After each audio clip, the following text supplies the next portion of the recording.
দর্শক আমন্ত্রণ এটিএন নিউজের সাপ্তাহিক আয়োজন popular life insurance company limited B-stock অনুষ্ঠানে। আপনাদের সাথে আছি আমি গোলাম কাদের টপু। মূলত অর্থনীতি এবং ব্যবসা বাণিজ্যের নানা বিষয় নিয়ে আমরা এই অনুষ্ঠানে আলোচনা করে থাকি। আজ আমরা আলোচনা করব বাংলাদেশের রপ্তানি খাত নিয়ে এবং সেই সঙ্গে বাংলাদেশের যে টেক্সটাইল সেক্টরে এখন যে অবস্থা বিরাজ করছে সে সমস্ত বিষয় নিয়েও আমরা আমাদের এই আলোচনায় উঠে আসবে এবং সেই সঙ্গে চীন বাংলাদেশের যে বাণিজ্যিক সম্পর্ক সেটিও আমাদের আলোচনায় উঠে আসবে। আজ আমরা অতিথি হিসেবে পেয়েছি চীন Bangladesh chamber of commerce and ইন্ডাস্ট্রির বর্তমান সভাপতি মোহাম্মদ খোরশেদ আলম। একই সঙ্গে তিনি বাংলাদেশ টেক্সটাইলস মিলস অ্যাসোসিয়েশনের পরিচালক হিসেবেও আছেন। জনাব খোরশেদ আলম, আপনাকে স্বাগত জানাচ্ছি আমাদের এই আলোচনায়। ধন্যবাদ আপনি আমাকে এখানে আমন্ত্রণ জানানোর জন্য। আপনি যে কথাগুলো বলেছেন এগুলো বর্তমান এই সময়ের জন্য সবারই জানা উচিত। জি, তো আমরা আলোচনার শুরুতে যে কথাটি বলছিলাম যে বাংলাদেশের রপ্তানি খাত নিয়ে আমরা কথা বলবো। তো আমরা তো দেখেছি যে এখন যে অবস্থাটা, যেটি আপনারা সবসময় ব্যবসায়ীরা বলেন যে ব্যবসা বাণিজ্যে অনেকখানি স্থবিরতা চলে এসেছে, মূল্যস্ফীতির চাপ, আদার্স বিদেশি বিনিয়োগ কম, সব কিছু মিলে ব্যবসায়ীদের মধ্যে আপনাদের মধ্যে একটা অস্বস্তির কথা আপনারা সবসময় আমাদেরকে বলে থাকেন। কিন্তু তারপরও আমরা যদি দেখি যে গত অর্থ বছর অর্থাৎ 24-25 অর্থ বছরে রপ্তানি কিন্তু 8% বেড়েছে, তাহলে সেটি আসলে কিভাবে সম্ভব হলো? ধন্যবাদ আপনাকে। আপনি যেটা বলেছেন রপ্তানিটা হলো একটা গার্মেন্টস শিল্প। ম্যাক্সিমাম আপনি জানেন মূলত রপ্তানির বড় অংশ গার্মেন্টস, ধরেন 70% বা 80% গার্মেন্টস, বাকিটা অন্য কৃষি পণ্য, ফল বা এসব যায়। তো তার ভিতরে আপনার গার্মেন্টসের যে বর্তমান অবস্থা আপনি যেটা বললেন সেটা কিন্তু ইদানিং এই সময়ের আপনি যেটা আপনি বলেছেন জুন পর্যন্ত, জুনের পরে যদি দেখেন আবার কিন্তু 13% এটা কমে গেছে গার্মেন্টসের। যেটা আমাদের কাছে যে তথ্য আছে, গার্মেন্টসটা সম্পূর্ণটা নির্ভর করে বিদেশি বায়ারদের উপরে। আর আপনারা হয়তো জানেন যে বাংলাদেশে ধরেন গার্মেন্টসের উত্থান হয়েছে 1981 শতকে, 80-র দশকে। হ্যাঁ, তো এখন থেকে আমরা যে গার্মেন্টসগুলো তৈরি করতেছি এগুলা আসল আমরা কার কাছে বিক্রি করতেছি। যদি আমি একটু পিছন থেকে আসতেছি আপনি মানে দর্শকদের একটু বোঝানোর জন্য। আজকে দেখেন আমাদের পণ্যগুলো নিচ্ছে কারা, বড় বড় যারা ইন্টারন্যাশনাল যারা মার্কেটিং করে বা যারা বিক্রি করে, যাদের আউটলেট আছে, H&M, যারা মার্কস স্পেন্সার, এরকম বিভিন্ন, তারাই কিন্তু আমাদের ক্রেতা। আমরা কিন্তু সরাসরি করতে পারি নাই। আজকে বাংলাদেশ ধরেন 81 সন থেকে এই পর্যন্ত গার্মেন্টস আসার পরেও আমরা কিন্তু নিজস্ব কোনো প্রোডাক্টের ব্র্যান্ড করতে পারি নাই। সবচেয়ে বড় আমার দুঃখ এটা ব্যক্তিগতভাবে, কেন আমরা পারতেছি না। আজকে আমাদের এখান থেকে যে একটা গার্মেন্টস তৈরি করে নিচ্ছে, এই যে যারা নিয়ে বিক্রি করতেছে, আমাদের গার্মেন্টস শিল্পের ধরেন তারা যে প্রাইসগুলো দিচ্ছে, যেটা আপনি বললেন যে এটা খারাপ হওয়ার পিছনে কি কারণ ছিল, সেটা ছিল এক নম্বর হলো আমাদের এখানে কোনো জ্বালানির কোনো নীতি নাই। না, আপনি যে কথাটি বলছিলেন যে আমরা তৈরি পোশাকে এখন বিশ্বের দ্বিতীয় অবস্থানে আছি রপ্তানির ক্ষেত্রে, আর বাংলাদেশের তো তৈরি পোশাকেই হচ্ছে রপ্তানির প্রধান উৎস। তো এখন কথা হচ্ছে যে আপনি যেটি বলছিলেন H&M, যারা এই রকমের বৈশ্বিক যে ব্র্যান্ডগুলো আছে, সেরকম ব্র্যান্ড কেন বাংলাদেশে তৈরি হলো না? অথচ ওই সমস্ত জায়গায় তো মেড ইন বাংলাদেশ ব্র্যান্ডের পোশাকে বিক্রি হচ্ছে, কিন্তু আমাদের নিজস্ব ব্র্যান্ড কেন তৈরি হলো না? এটি আমাদের দুর্বলতা। কারণ হয়েছে যে আমাদের যারা গার্মেন্টস ব্যবসায়ী এরা কিন্তু এসব কখনো চিন্তা করে নাই যে আমি আমার একটা নিজের ব্র্যান্ড তৈরি করি। তো এগুলো যদি করতো আজকে কিন্তু গার্মেন্টসের যারা মালিক এবং শ্রমিক যারা আছে এরা কিন্তু অনেক উপকারিত হইতো। কারণ হয়েছে যে যারা এখান থেকে নিচ্ছে, আমরা যে গার্মেন্টস যারা বানাচ্ছে তারা কিন্তু মুনাফা খুবই কম। আপনি জানেন কিনা 2-3% হয় না, কিন্তু তারা পরিশ্রম করতেছে, সাধারণত টেনশনে থাকতে হচ্ছে। তবে আরেকটা বিষয় যে তৈরি পোশাক রপ্তানির জন্য বাংলাদেশ গর্ব করে কিংবা আমরা গর্ব করি, কিন্তু পাশাপাশি এটাও তো ঠিক যে ওই তৈরি পোশাক তৈরি করার জন্য আমরা যে পরিমাণ কাঁচামাল আবার ইম্পোর্ট করি, তো আর যে পরিমাণ এক্সপোর্ট করি, তার যদি আমরা সমন্বয় করি তাতে আসলে কতখানি থাকে ভ্যালু অ্যাড। আপনি তো এরকম জায়গায় কথা বললেন যেটা কিন্তু অনেকে জানতে চায় না। তো আপনাকে ধন্যবাদ যে আপনি ডিটেইলস জানতে চাচ্ছেন।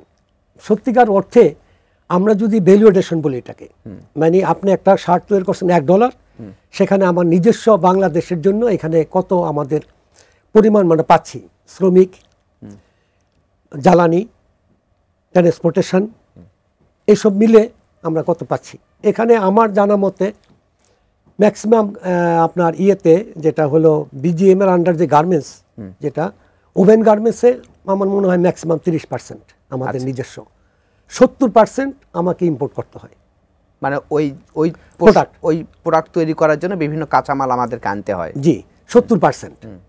আর নিটের বেলা যেগুলা আপনার নিট ফ্যাব্রিক্স, এগুলার বেলায় আপনি বলতে পারেন 40-45 পর্যন্ত হয়, কিন্তু ইদানিং আবার এটা বেড়ে গেছে কিছু কিছু সুতার জন্য, যে র মেটেরিয়ালটা সুতা আমাদের দেশে কস্টিং বেশি, বিদেশে কস্টিং কম। কারণ হইছে ওই দেশ বাংলাদেশে সুতা বিক্রি করার জন্য তারা আপনার 13%-এর মতো বেনিফিট দিয়ে থাকেন, যেটাকে আমরা বাংলায় বলবো ইনসেনটিভ। না, তাহলে আপনার কাছে আমার একটা প্রশ্ন, তাহলে তৈরি পোশাকের যদি কাঁচামালটা যদি আমার প্রায় 70% যদি ওই অন্যান্য দেশ থেকেই আনতে হয়, তাহলে এত বড় আমাদের একটা ইন্ডাস্ট্রি, তাহলে সেখানে ব্যাকওয়ার্ড লিঙ্কেজটা কেন তৈরি হলো না?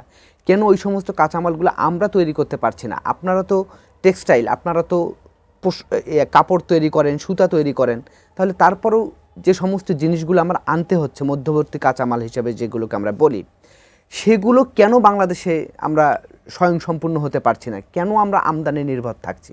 ধন্যবাদ আপনাকে, আপনি ভালো একটা প্রশ্ন করেছেন। আমাদের এখানে কিন্তু এই মুহূর্তে ওভেনে আমরা 60% র মেটেরিয়াল দিতে পারি কাপড়। বাংলাদেশে অত্যাধুনিক মেশিন বসানো হয়েছে, যেটা পার্শ্ববর্তী দেশও নাই, কিন্তু আমরা করতে পারি, আমাদের সক্ষমতা নাই। সেটার পিছনে 3টা কারণ। একটা হলো যে আমার কাছ থেকে যে কাপড়টা কিনবে, আমার গার্মেন্টস বলে আপনার দাম বেশি।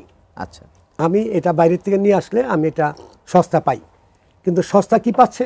ওই দেশের সরকার যেখান থেকে কাপড়টা আনতেছে, ওই দেশের সরকার ওনাকে একটা সুবিধা দিচ্ছে, ইনসেন্টিভ দিচ্ছে 14%। আচ্ছা, আমার সরকার যদি, বাংলাদেশ সরকার যদি আমাদের বলে যে আমরা বিটিএম এ যারা কাপড় বানাবেন বা সুতা বানাবেন তাদেরকে আমরা 14% ইনসেন্টিভ দিব, জি, তখন কিন্তু আর ওইটা আসবে না। তখন আপনি কম দামে বিক্রি করতে হ্যাঁ, পারছেন কম দামে, এবং জি। উদ্যোক্তারা তখন আপনার কাপড়টা নেবে। হ্যাঁ, আপনি জানেন কিনা সর্বপ্রথমের দিকে আমাদের এই গার্মেন্টসের উপর ইনসেন্টিভ কত ছিল? 25%। 100 টাকার জিনিস বিক্রি করলে সরকার আমাকে 25% দিত, যার জন্য কিন্তু এই গার্মেন্টসটা তখন উঠে আসছিল। কারণ তখন আপনারা ওই কারণে কম দামে কাপড় বিক্রি করতে পারছেন, সুতা বিক্রি করতে পারছেন। হ্যাঁ, আর এখন বাধা 3টা, তখন ছিল একটা, এখন বাধা হলো, দেখেন তখন গ্যাসের দাম ছিল 2 টাকা 80 পয়সা, আজকে সেটার দাম 32 টাকা। কত গুণ আপনি হিসাব করেন। আর দ্বিতীয় হইল যে আপনার তখন শ্রমিকদের যে মজুরি ছিল কম ছিল, তো এখন যদি আমাদের সরকার থেকে যদি ইনসেন্টিভ দেওয়া হয় 15%, আপনি দেখবেন যে বিদেশ থেকে আসবে না। এই যে ভ্যালুয়েশন যেটা বললাম, আমি বলতে পারি 65%, 60% মতো হয়ে যাবে। আমাদের কিন্তু মেশিনারিজ আছে, সব ম্যাটেরিয়ালও আছে, শুধু আমাদের কিছু র ম্যাটেরিয়াল ইম্পোর্ট করতে হয়। না, আমার প্রশ্নটা ছিল হচ্ছে যে আপনি যেটা বলছিলেন যে আপনারা এখন কম দামে তাদেরকে এই সমস্ত ব্যাকওয়ার্ড লিঙ্কেজের অর্থাৎ কাপড় সুতা দিতে পারছেন না বলে তারা ইম্পোর্ট করছে। জি, না, আমার প্রশ্নটা ছিল যে আপনাদের কি সক্ষমতা আছে তাদের যে পরিমাণ কাপড় লাগে? অর্থাৎ আমি যদি আরো ক্লিয়ার করি, যদি বছরে $40 বিলিয়ন যদি তাদের রপ্তানি হয়, এই রপ্তানির জন্য যে পরিমাণ সুতা, যে পরিমাণ কাপড় বাংলাদেশের উদ্যোক্তাদের দরকার হয়, সেটা আপনারা যারা টেক্সটাইল খাতের উদ্যোক্তা আছেন, স্পিনিং মিলের উদ্যোক্তা আছেন, আপনারা কি সরবরাহ করার সক্ষমতা রাখেন? আমাদের সুতাতে, হ্যাঁ, নিট গার্মেন্টসের সুতাতে আমাদের সুতা দেওয়ার ক্যাপাসিটি 80%। আচ্ছা, 80%। আর কাপড়, ও কাপড়ের বেলায় আমাদের এখন 45% আমাদের বসা আছে। আচ্ছা, আমরা বিক্রি করতে পারতেছি না। আমাদের সক্ষমতা কত পার্সেন্ট? সক্ষমতায় আপনি ধরেন, আমরা এই মুহূর্তে আমাদের ধরেন ইনস্টল করা আছে, যেটা যদি গ্যাস পাই, আমাদের মেশিন বসা আছে কিন্তু গ্যাসের জন্য চালু হয় নাই, যদি গ্যাস পুরাটা পাওয়া যায় 60% ফ্যাব্রিক্স আমরা দিতে পারবো। 60%? জি। তার মানে যদি গ্যাসের সরবরাহ, বিদ্যুতের সরবরাহ নিশ্চিত করা যায়, তাহলে আপনার 60% দেবেন। তার মানে আমাদের তখনও আমদানি নির্ভরতা থাকবে 40%। 60% হলে, হ্যাঁ, 100% দিতে 40%। তার মানে আমার 40% কাপড় হচ্ছে আমাকে ইম্পোর্ট করতেই হবে, আর হচ্ছে 20% সুতা আমাকে আনতেই হবে। আর অন্যান্য যেগুলো থাকে যেমন বাটন, ওগুলো অন্যান্য অ্যাকসেসরিজ, যেটা ওগুলো সহই বলা হয়েছে ভ্যালুয়েশনটা, যে মূল্য যাচ্ছে আজকে যে গার্মেন্টসে আমরা কি অ্যাকসেসরিজে স্বয়ংসম্পূর্ণ? হ্যাঁ, এখন তো মোটামুটি সব জিনিসই হচ্ছে।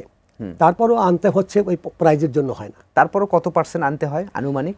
অ্যাকচুয়ালি ওইটা অ্যাক্সেসরিজের ব্যাপারটা আমি ঠিক বলতে পারবো না, ওইটা তো সামান্য পরিমাণ। আপনি জানেন যে একটা শার্টে কটা বুতাম লাগে, ভ্যালু খুব কম। তাহলে আপনার কাছে আমি একটু জানতে চাই, সেটি হচ্ছে যে আমরা তৈরি পোশাক রপ্তানিতে বিশ্বে নেতৃত্ব দিচ্ছি, বাংলাদেশের সবচেয়ে বড় খাত এটি, যেটি 80-র দশক থেকে এখন পর্যন্ত নেতৃত্ব দিয়ে আসছে। এই খাতের জন্য আমরা আমাদের ব্যাকওয়ার্ড লিঙ্কেজে এখন পর্যন্ত স্বয়ংসম্পন্ন হতে পারি নাই। কেন হতে পারি নাই এই বিষয়টা একটু আপনার কাছে জানবো, তবে তার আগে নিচ্ছি ছোট্ট একটি বিরতি। দর্শক, আপনারা দেখছেন popular life insurance company limited B stock. এবার নিচ্ছে ছোট্ট একটি বিরতি, আমাদের সঙ্গেই থাকুন।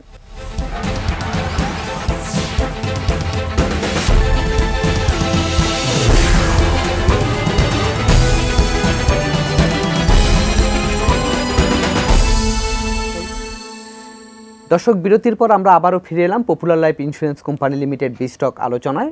আজ আমরা আলোচনা করছি বাংলাদেশে রপ্তানি খাত নিয়ে। তো আজ আমাদের সঙ্গে অতিথি হিসেবে আছেন Bangladesh China chamber of commerce and ইন্ডাস্ট্রির সভাপতি এবং সেই সঙ্গে যিনি বাংলাদেশ টেক্সটাইলস মিলস অ্যাসোসিয়েশনের পরিচালক হিসেবে আছেন মোহাম্মদ খোরশেদ আলম। খোরশেদ আলম, আপনাকে আরেকবার স্বাগত জানাচ্ছি। জি, আপনাকে আমি একটি প্রশ্ন করেছিলাম বিরতির আগে, সেটি হচ্ছে তৈরি পোশাক দেশের শীর্ষ রপ্তানি খাত এবং বিশ্বের মধ্যে আমরা দ্বিতীয় অবস্থানে আছি। তারপরেও এ খাতেরও ব্যাকওয়ার্ড লিঙ্কেজের ক্ষেত্রে আমাদের আমদানি নির্ভরতা কেন কমছে না? দেখেন, আমাদের এখানে এই এই খাতকে আমরা এই কাপড় বা যে সুতা এগুলো দেওয়ার জন্য কিন্তু আমরা প্রস্তুত আছি। আপনার এটা ধরেন আপনার 2010 থেকে, এবং আমি বলেছি যে আমরা ওভেনে এখন মেশিনপত্র আমাদের আনা আছে 65% পর্যন্ত আমরা দিতে পারবো। গ্যাস বিদ্যুতের জন্য আমাদের 45% জি চালু আছে এখনও। দ্বিতীয়ত হইল সুতাতে যেটা আছে নিট গার্মেন্টসের, এটা আমরা দিতে পারি। এখন আমাদের বাধা 3টা বাধা আমি বলেছি। একটা হলো দেখেন আমাদের এখানে যে ইনসেন্টিভ দেওয়া হইতো সেটা এখন নাই। আগে সেটা 25% ছিল, এখন ধরেন 1% নাই বলে চলে।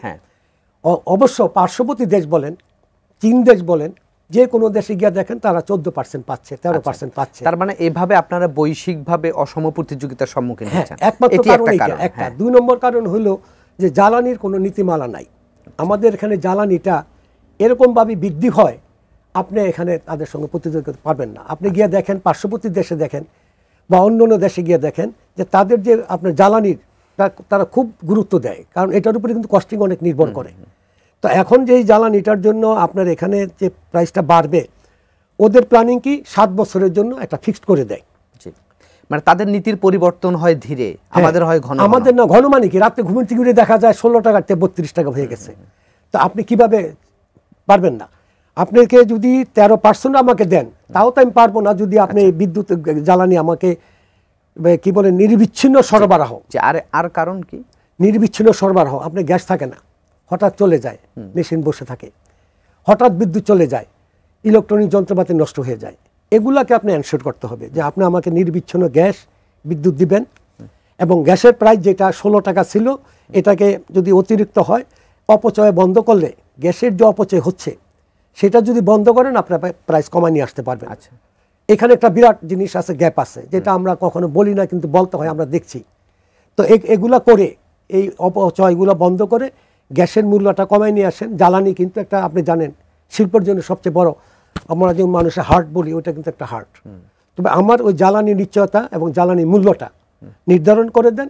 আমাদের পার্শ্ববর্তী দেশের মধ্যে 14% আমাদেরকে ইনসেন্টিভ দেন। আমার এখানে ভ্যালুয়েশন হবে, ওভেনে হবে ধরেন 60% পর্যন্ত করতে পারবো, আর নিটে 80% করা যাবে।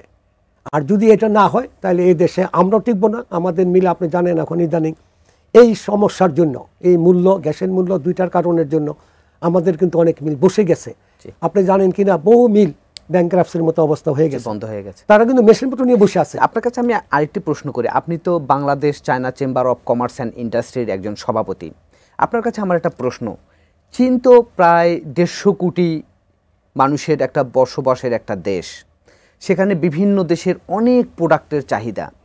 তাহলে বাংলাদেশ কেন সেখানকার রপ্তানি বাজারটা ধরতে পারছে না? আমরা তো প্রায় তো শতভাগ পণ্যে তারা শুল্কমুক্ত সুবিধাও দিয়েছে। তাহলে সেই দেশে বাংলাদেশ কেন রপ্তানির বাজার ধরতে পারছে না? আমরা তো প্রায় তাদের কাছ থেকে যে ইম্পোর্ট করি তার 31 ভাগের 1 ভাগ মনে হয় আমরা রপ্তানি করি, সেটি কেন? আপনি সঠিক বলেছেন। সর্বপ্রথম কথা হলো কি, যে চীন এরকম একটা দেশ বিশ্বের ভিতরে দ্বিতীয় কোনো দেশ আমরা দেখাইতে পারবেন না, ওনারা সম্পূর্ণ জিনিস তাদের এখানে তৈরি হয়। আপনার কাছ থেকে যে নিবে, কি জন্য নিবে? উনি তো নিজে বা কি নেবে, কি নিবে, ওনার তো সম্পূর্ণ জিনিস নিজেরই বানানো আছে। আচ্ছা, তো আমাদের যদি আজকে ধরেন চীনের মতো দেশ, আজকে ধরেন 70% 80% তাদের আজকে আপনার ভ্যালুয়েশন হয় কেন? সম্পূর্ণ জায়গায় তারা এগুলো বানায় নিয়েছে। তাদের চিন্তাধারা যে আমার প্রোডাক্ট আমি দিব। আর তাদের ভিতরে একটা জিনিস কি, জাতীয়তা বা দেশের প্রতি তাদের মায়া আছে, তারা বিদেশি কোনো জিনিস এনে কোনো গার্মেন্টস রপ্তানি করতে চায় না। এই জিনিসটা যদি আমাদের গার্মেন্টসদের মালিকদের ভিতরে হতো, তারা যদি বুঝাইতে পারতেন বায়ারদেরকে যে আমার দেশে পণ্য হচ্ছে, হ্যাঁ দাম বেশি, কি কারণে? ওইখানে সরকার দিচ্ছে ভর্তুকি, আমাদের এখানে পাচ্ছি না। তবে আমরা যে জিনিসগুলা দেখি যে চীনের মতো দেশ আজকে তারা নিজেরা স্বয়ংসম্পূর্ণ। এখন তারা আমাদের কাছে এত জিনিসপত্র বিক্রি করে দেখে তারা দয়া করে আমাদেরকে 100টা আইটেম দিয়েছে যে তোমরা এখানে দাও ডিউটি ফ্রি। কেন দিয়েছে? আপনার সঙ্গে বন্ধুত্ব আছে। তারপর তো অগ্রগতি হচ্ছে না। হচ্ছে না কারণটা হচ্ছে যে আমাদের, আমি যদি বলি হয়তো শুনতে অনেকে রাগ করবেন, আমাদের গার্মেন্টস শিল্প যারা আছেন তারা কখনো চিন্তা করেন নাই একটা ব্র্যান্ড তৈরি করার জন্য। আমার এখানে একটা টি শার্ট বানানোর পর এখানে গ্যাপ লেখে, আমার কাছ থেকে নিয়েছে $5, সেটা বিক্রি হচ্ছে $30। শুধুমাত্র তারা ব্র্যান্ড বিক্রি করতেছে। তা আমরা মেড ইন বাংলাদেশ, আজকে এই কত বছর ধরেন 40-50 বছর হয়ে গেছে গার্মেন্টসের। এক সময় আমি দেখেছি, অনেক আগের কথা, হয়তো আপনারা জানবেন না, উর্দু রোডে একটা ছোট গার্মেন্টস ফ্যাক্টরি ছিল, প্যারিস গার্মেন্টস। আমি লন্ডনে গিয়ে দেখি প্যারিস গার্মেন্টসের শার্ট মেড ইন বাংলাদেশ সেই সময়। আজকে আমাদের একটা প্রোডাক্ট নাই যেই জিনিসটা আপনি গিয়ে যেতে পারেন। আমি শুধু তৈরি পোশাকের কথাই বলছি না, আমি যদি বাংলাদেশ এবং চীনের যদি আমদানির যদি আমি চিত্রটা দেখি, তো আমরা সেখানে রপ্তানি করছি মাত্র $1 বিলিয়ন মতো বা তারও কম। হ্যাঁ, কিন্তু আমরা ইম্পোর্ট করছি প্রায় 16 বিলিয়নের মতো। এই যে বিশাল যে একটা বাণিজ্য গ্যাপ, তাহলে আমরা এই বাণিজ্য গ্যাপটি আসলে আমরা কিভাবে দূর করব? আপনার কাছে আমার এই প্রশ্নটি থাকবে যে তাহলে এই বাণিজ্য গ্যাপটি আমরা কিভাবে দূর করতে পারি, কিংবা আমরা সেখানে কিভাবে রপ্তানিটা বাড়াতে পারি। তার আগে নেব ছোট্ট একটি বিরতির পরে এসে আপনি এই প্রশ্নের উত্তরটি দেবেন। দর্শক, আপনারা দেখছেন popular life insurance company limited বিস্টক। এবার নিচ্ছি ছোট্ট একটি বিরতি, আমাদের সঙ্গে থাকুন।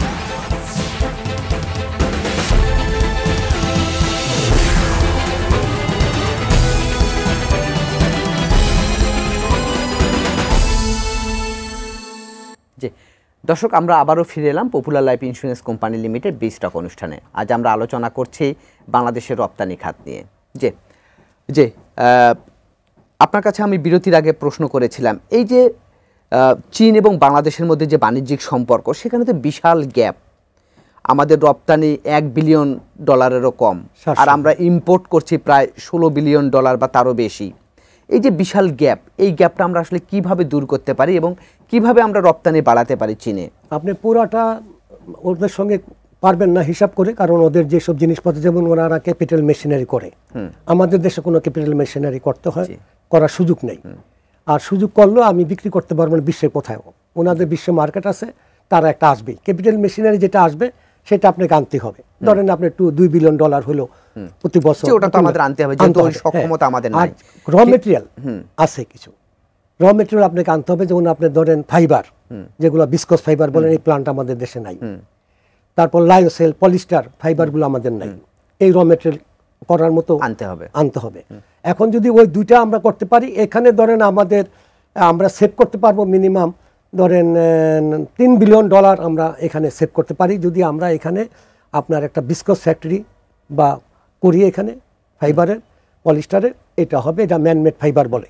আর রপ্তানি করার সুযোগ, রপ্তানি করার সুযোগ হলো এখন এই মুহূর্তে একটা সুযোগ আমাদের সামনে দেখা যাচ্ছে, সেটা হলো আমেরিকার সাথে চীনের একটা বাণিজ্যের যে শুল্কটা বেশি হওয়াতে চীন দেশ থেকে তারা এখন অর্ডারটা পাবে না, যার জন্য অনেক চাইনিজ যারা এই এক্সপোর্ট করতেন চীন থেকে আমেরিকাতে বা ইউরোপে, তারা চাচ্ছে বাংলাদেশে বিনিয়োগ করতে। এখন বাংলাদেশে যদি তারা বিনিয়োগ করে তাহলে এই জিনিসটা পারবে, কিন্তু বিনিয়োগ করতে হলে এখানে আমি যে অসুবিধাটা দেখতেছি সেটা হলো এই মুহূর্তে এসে হঠাৎ কোনো বিনিয়োগ তারা করতে পারবেন না, একটা বাধা, সেটা হলো আপনার বিদ্যুৎ বা জ্বালানি, গ্যাস বা জ্বালানি। আমাদের এইভাবেই আমাদের এখন যে সব মেশিন বসা আছে এগুলা কিন্তু এখনো 25% 30% বন্ধ। তার মানে আপনি বলছেন যে তাদের সঙ্গে আমাদের যে গ্যাপটা, সেই গ্যাপটা দূর হওয়ার একটাই উপায়, সেটা হচ্ছে যে চীনা বিনিয়োগ যদি বাংলাদেশে করে এবং সেখান থেকে যদি এক্সপোর্ট হয়। হ্যাঁ, না এখন সুবিধা হবে কি, যদি চাইনিজ বিনিয়োগকারীদের এনে আপনি জয়েন্ট ভেঞ্চার করতে পারি, কিন্তু আপনি যদি বলেন না ওনারা এসে ফ্যাক্টরি করে করবে, 3 বছর লাগবে, আচ্ছা, গ্যাস পাবেন না। এখন জয়েন্ট ভেঞ্চার আনতে হবে। এখন জয়েন্ট ভেঞ্চার আমরা কিভাবে করতে পারি, সেখানে বাধা কোথায়? না, আমাদের বাধা নেই, আমরা তাদেরকে আকৃষ্ট করতে পারছি না। হ্যাঁ, আমরা করতে পারছি, কথাবার্তা হচ্ছে, অনেকে আগ্রহী হয়েছে এবং অনেকে আইসা, আপনি ইতিমধ্যে একটা গার্মেন্টস অলরেডি হয়েছে, মানে তারা গার্মেন্টসের দিকে বেশি জোর দিচ্ছে। তবে এখন একটু আপনি জানেন বর্তমান রাজনৈতিক অবস্থা পরিস্থিতি ভালো না, তারা যে দৌড়ে আসবে এটা তারা একটু ভয় পাচ্ছে।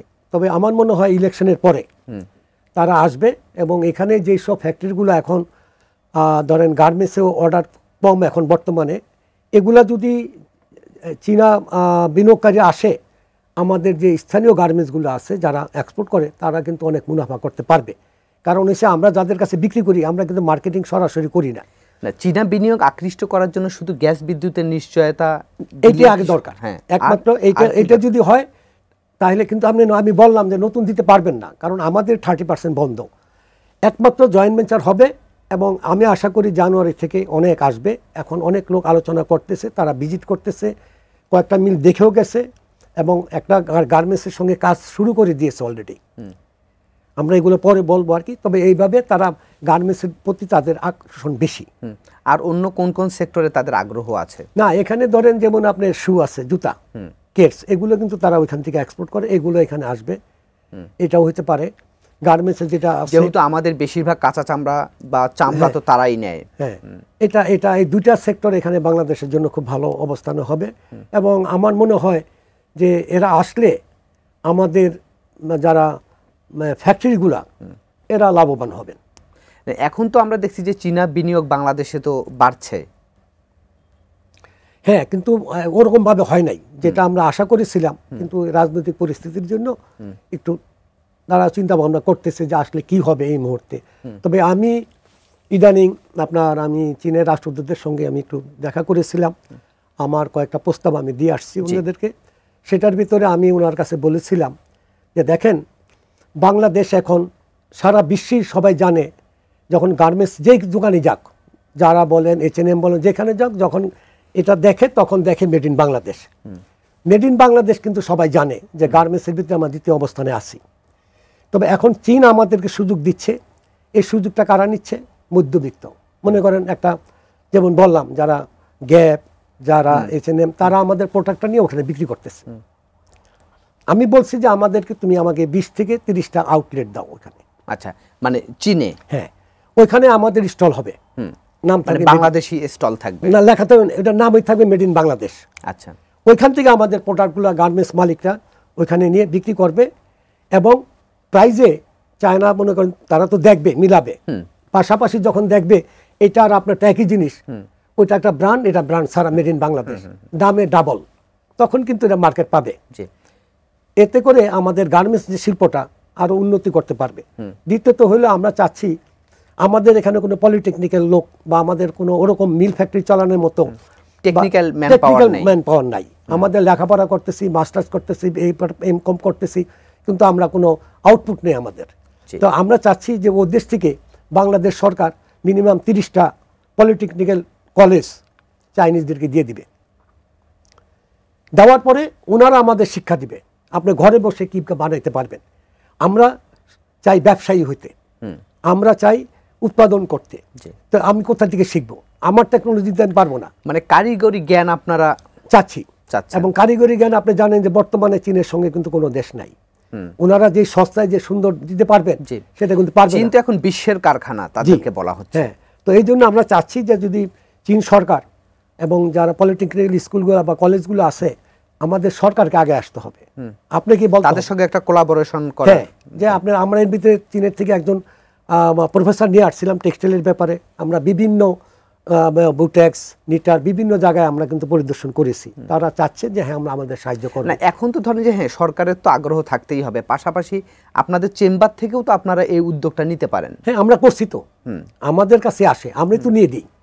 তারা তো সরাসরি ওখানে যায় না, আমাদের সঙ্গে যোগাযোগ করলে আমরা তখন দিয়ে দিই যে আপনি এখানে যাবেন, ওইখানে যোগাযোগ করে প্রত্যেকটা জায়গায় দেওয়া হয়। না যেমন আপনারা তো এটাও করতে পারেন, Bangladesh China chamber technical institute করতে পারেন। না সেটা করতে পারি, সেটা আপনি ভালো বুদ্ধি দিয়েছেন, কিন্তু আমাদের তো অর্থ কোথায়? আমাদের তো একটা প্রতিষ্ঠান বানাইতে হবে বা কিনতে হবে বা ভাড়া নিতে হবে। আপনি ঠিক আছে, আপনি যেটা বলছেন আপনি একটা কথাটা খুবই মূল্যবান কথা, এটা ভালো বুদ্ধি। আমি মনে হয় আমরাও দেখতে পারি যদি আমরা এরকম কয়েকটা নিতে পারি এখানে, যেগুলো বন্ধ আছে বা চলতেছে না আমাদের ইয়েতে, সেগুলো আপনারা নিয়ে আপনাদের চেম্বারের একদম ভালো বুদ্ধি দিয়েছেন। হ্যাঁ আমরা করতে পারি। যে আরেকটি বিষয় আপনারা তো আরো একটি দাবি জানিয়েছেন যেটা দেখলাম, সেটা হচ্ছে যে আপনারা চায়না ব্যাংক চেয়েছেন এখানে। জি হ্যাঁ, ব্যাংক চেয়েছি কেন, মানে ব্যাংকের শাখা। হ্যাঁ শাখা না, মানে এখন আপনি দেখেন চীনের সঙ্গে আমাদের এত বড় একটা রপ্তানি আমদানি হচ্ছে, তারপরে যে জিনিসটা হলো যে এখানে শ্রীলঙ্কার মতো দেশ, ওদেরও ব্যাংক আছে, অবশ্য চায়নার কোনো ব্যাংক নাই। এখন আমাদের এলসিগুলো যায় কোথায়? আমাদের এলসিগুলো যাচ্ছে থার্ড কান্ট্রিতে, মনে করেন ইউএসএ যাচ্ছে বা অন্য দেশে যাচ্ছে, সেইখান থেকে ওরা পেমেন্টটা পাচ্ছে। আমাদের কিন্তু এখানে একটা খরচ আছে, ওই ব্যাংক কিন্তু মধ্যবিত্ত ব্যাংক কিন্তু একটা কমিশন নিয়ে নিচ্ছে, জাস্ট মধ্যস্থতা করে। আমাদের কস্ট কিন্তু বেশি হয়ে যাচ্ছে। যদি আমার এখানে চাইনিজ ব্যাংক হয় সেখানে কিন্তু আমরা সুযোগটা পাবো। দ্বিতীয়ত হইলেও যদি আমাদের এক্সচেঞ্জ রেট, এখন আমাদের করতে হয় কি, টাকার সঙ্গে ডলারের পরে চাইনিজ মানি। আমরা চাচ্ছি চাইনিজ সরকারকে আমরা বলেছি যে আপনারা চাইনিজ মানির সঙ্গে বাংলাদেশ টাকার একটা সমতা করে দেন, এক্সচেঞ্জ রেট করে দেন। আমরা যেটা বিনিময় যেটুকুই হবে, আমাদের যতটুক হয় সেই পরিমাণটাই আমরা চাইনিজ, মানে আপনারা একটা একক বিনিময় হার চাচ্ছেন তাদের সঙ্গে। জি আর আমরা দুইটা ব্যাংক চাচ্ছি এখানে। তার ভিতরে আমার প্রস্তাব হলো যে আমাদের কতগুলো ব্যাংকের অবস্থা খারাপ, আমরা ইচ্ছা করলে একটা ব্যাংক চায়নাকে দিয়ে দিতে পারি যে তোমরা কিনে নাও, টোটাল লাইবিলিটি তাদের দিয়ে দিব একদম রেডিমেড। আরেকটা চাইনিজ সরকার থেকে তারা ভিন্নভাবে নিয়ে আসলো। তাতে আমাদের সুবিধা কি হবে? আমাদের সুবিধা যে আমাদের যে ব্যাংকগুলোর যে অবস্থা আপনি জানেন, তারা যে আমানতকারী টাকা দিতে পারতেছে না, তাদের পুঁজি নাই, সম্পূর্ণ বিভিন্ন জায়গায় নষ্ট হয়ে গেছে, মানে বিনিয়োগ তারা ঠিক মতো করতে পারে নাই। ব্যাংকের কাজটা কি, আপনার টাকা নিব, আমি আরেকজনের কাছে বিনিয়োগ করব, কিন্তু এখানে অনেক মিসইউজ হয়েছে, টাকাটা প্রপারলি তারা ইনভেস্ট করতে পারে। ব্যাংক খাতে আপনারা চীনের সঙ্গে যৌথ বিনিয়োগ চাচ্ছেন নাকি একেবারে বিক্রি করে দেয়া? না, যৌথ ব্যাংকের সঙ্গে যৌথ বিনিয়োগ না। চাইনিজরাই একটা সরকার হয়তো একটা কিনে নিবে রেডি, মনে করেন একটা ব্যাংক আছে অবস্থা খুব খারাপ, যে ব্যাংকটা চলতে পারতেছে না, তারা এটা টাকা ইনভেস্ট করে এই ব্যাংকের লাইবিলিটি নিয়ে নিবে। আচ্ছা, ওই ব্যাংকটাই তার একটা নাম চেঞ্জ করে দিবে। তার মানে ওয়ান কাইন্ড অফ বিক্রি করা। হ্যাঁ বিক্রি করা, না বিক্রি ছাড়া তো ব্যাংক এভাবে হয় না, লিজ হয় না। আরেকটা সরাসরি তাদের ব্যাংক অফ চায়না নাম দিল, ওটা তাদের। কিন্তু তাতে করে আমাদের সুবিধা কি হবে আর অসুবিধা কি? আমাদের ধরেন আমরা মনে করি ইম্পোর্ট করতে আমাদের যে কস্ট ব্যয় হয় তাতে 1% আমাদের সেভ হয়, 1% একটু কম না। এই যে এগুলো করতে হয়, টাকাটা ওইখানে যায়, পেমেন্ট পেতে দেরি হয়, আর এখানে সরাসরি তার ব্যাংক পেমেন্টটা পেয়ে যাবে, নিশ্চয়তা থাকবে, আপনাদের খরচ কমবে। হ্যাঁ, কিন্তু একই সঙ্গে যখন একটি ব্যাংক যখন অন্য দেশের কাছে বিক্রি হয়ে যাবে, তখন এখানে যারা চাকরি করত তাদের কর্মসংস্থানের কি হবে? তারা এখানে কিছু হবে না, এগুলো থাকবে, তারা মালিকানা নিবে, তারা এখানে পুঁজি দিবে। আমার যে শ্রমিক বিদায় করে দিবে তা না। হ্যাঁ কিছু হইতে পারে, তাদের টেকনোলজি যদি ইউজ করে অবশ্যই আমাদের থেকে ম্যান পাওয়ার মনে করেন 20% কমবে, কিন্তু 20% কমলেও যেই 80% থাকবে তাদের কিন্তু বেতন বাড়বে। ওদের যে টেকনোলজি, ওরা 5 জন লোক যেখানে আমাদের লাগে সেখানে ওরা 2 জন দিয়ে কাজ করে। তো আসল টেকনোলজি কোথায়, তারা সেভিংসটা কোথায় করে? আপনি যে বলতেছেন যে চায়নাতে তো সস্তা কেন দেয় সরকারিভাবে, তারপর তাদের প্রোডাকশন কস্ট এত কম যেটা আমরা আসলে স্বপ্ন ভাবতে পারি না। আপনি যে ব্যাংক তো তাদের কাছে বিক্রি করার কথা বললেন, কিংবা তারা যদি ব্যাংকিং সেক্টরে বিনিয়োগ করে, সেটি কি সরকার দুর্বল সরকারি ব্যাংকগুলোর কথা বলছেন নাকি বেসরকারি ব্যাংকের কথা বলছেন? যে কোনো ব্যাংকই হতে পারে, যে কোনো হতে পারে, যে কোনো একটা ব্যাংক হতে পারে। আগে আসলে তারা যদি বলে যে হ্যাঁ আমরা মালিক আছি, আমরা এটা দিতে চাই, তারা দিয়ে দিবে। যে ব্যাংকগুলোর অবস্থা খুব নাজুক, চালাইতে পারতেছে না, তাদের পুঁজি নাই, তারা এখানে ইনভেস্ট করবে। আরেকটা আমরা বলেছি যে চাইনিজ ওনাদের কাছে, ওনারা তো ব্যবসা করতে চান এবং বিশেষ করে চীন দেশের নাগরিকরা মানে প্রফিটটা সাথে চায় তাড়াতাড়ি, তারা তো হিসাব করে যে আমি ইনভেস্ট করে। আমরা একটা প্রস্তাব দিয়েছি যে আপনারা এখন ইচ্ছা করলে চীনের বিনিয়োগকারীরা এই মুহূর্তে আমাদের স্টক এক্সচেঞ্জ মার্কেট যেটা আমাদের পুঁজিবাজার পুঁজিবাজারে তারা ইনভেস্ট করতে পারে, সেটা করবে ব্যবসায়ীরা। চীনের ব্যবসায়ীরা এসে আমাদের এই স্টক মার্কেট থেকে তারা শেয়ার কিনবে। শেয়ার কিনলেই তো আমাদের ধরেন চাঙ্গা হবে এই মিলগুলা, যেগুলা অর্থের জন্য। তো এই কটা প্রস্তাব আমরা ওখানে রেখে আসছি আর কি। তো আমাদের আলোচনা শেষ করতে হবে। সার্বিকভাবে চীন বাংলাদেশ বাণিজ্যিক সম্পর্ক উন্নয়নের ক্ষেত্রে আর কি পদক্ষেপ নেওয়া যেতে পারে? না, পদক্ষেপ হলে যদি আপনি রাজনৈতিক অবস্থান যেটা বললাম, দেশের পরিস্থিতি যেটা এখন চলছে, এই মুহূর্তে তারা খুবই চিন্তা করতেছে যে এই মুহূর্তে তারা একটু দেখতে চাচ্ছে যে ইলেকশনটা কি হয়।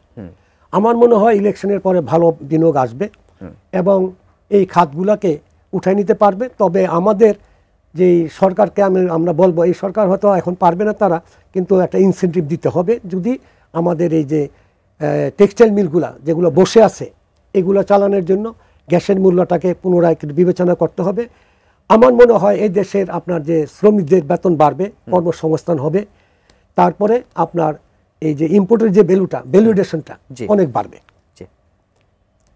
তো আমরা তো আলোচনার একেবারে শেষ পর্যায়ে চলে এসেছি। আপনাকে অসংখ্য ধন্যবাদ আমাদেরকে সময় দেওয়ার জন্য। আপনাকে অসংখ্য ধন্যবাদ আমাকে এখানে আমন্ত্রণ জানানোর জন্য। জি দর্শক, আজ এই ছিল popular life insurance company limited বিস্টক। আগামীতে আবারও দেখা হবে অন্য কোনো বিষয় নিয়ে।